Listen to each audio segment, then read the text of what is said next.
Hey everyone, this is the first video to Snapchat Bible Study. I'm going to explain what exactly each video is, purpose of it, and what we're gonna do and how this is all set up.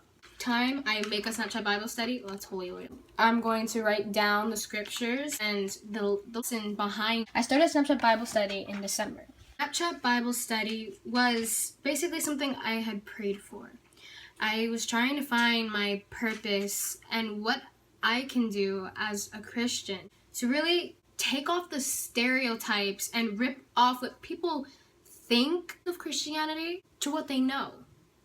And I wasn't a Christian all my life. That's the one question that's probably in your head. Oh, she's probably a Christian all her life. She's brainwashed. No, not at all. I was what you can say a hardcore atheist.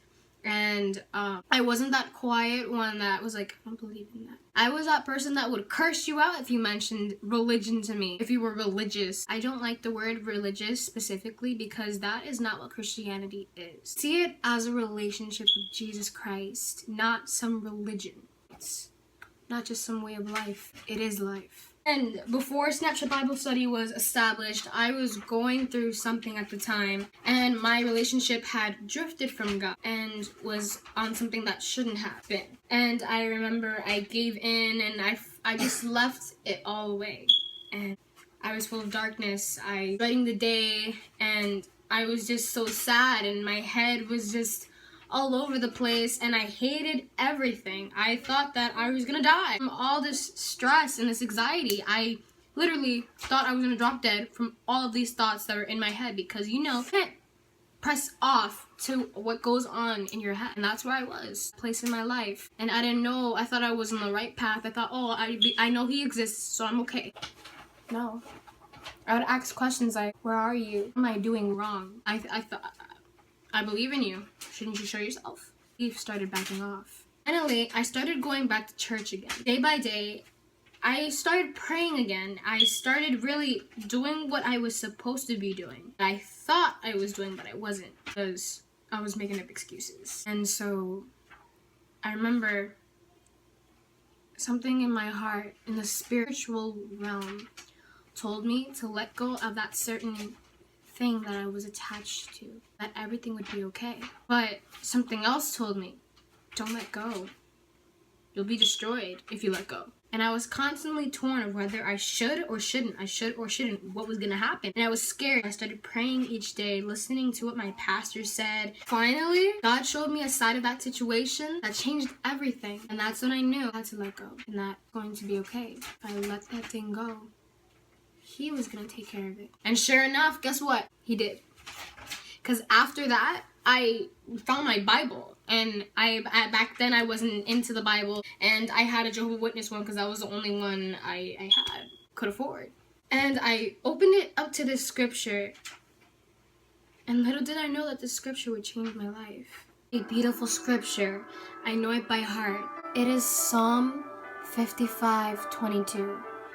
Psalm 55:22 says, cast thy burdens onto the Lord, for he will sustain you. You shall never let the righteous fall. And that's the King James Version. But to really summarize it, give your burden to God. Give your stress, your worries, your problems, your negativity. And he will sustain you. He will lift you up, rise you up.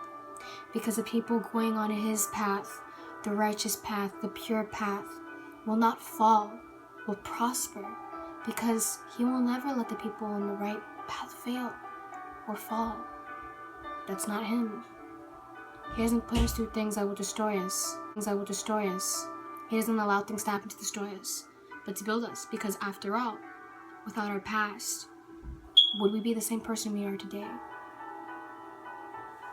And because of that scripture, I screenshotted it and posted it on my story. And then suddenly, someone asked me, what does that mean? So I made a video after that scripture explaining what it meant. And then all of a sudden, I'm preaching and giving a whole Bible study.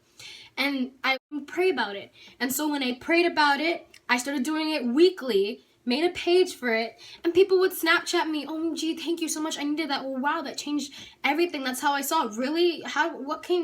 What? And some people Snapchatted me crying, and I guess you can say that's how it all started. I was put in a horrible predicament when I was crying and I let go. I read that scripture, it opened a door. As soon as I let go at that right timing, another door opened that same day. You're gonna be okay. I hope you guys enjoyed this, and I can't wait for you guys to go and see the future lessons that I'll be having here. Also, I made a YouTube because some people don't have Snapchat or Facebook or Twitter or Instagram, and therefore, thus was made the YouTube. So if you also want to review a Bible study that we did, you can. So it's not just it's Snapchat. Now I can have edited videos onto here. So enjoy. God bless you.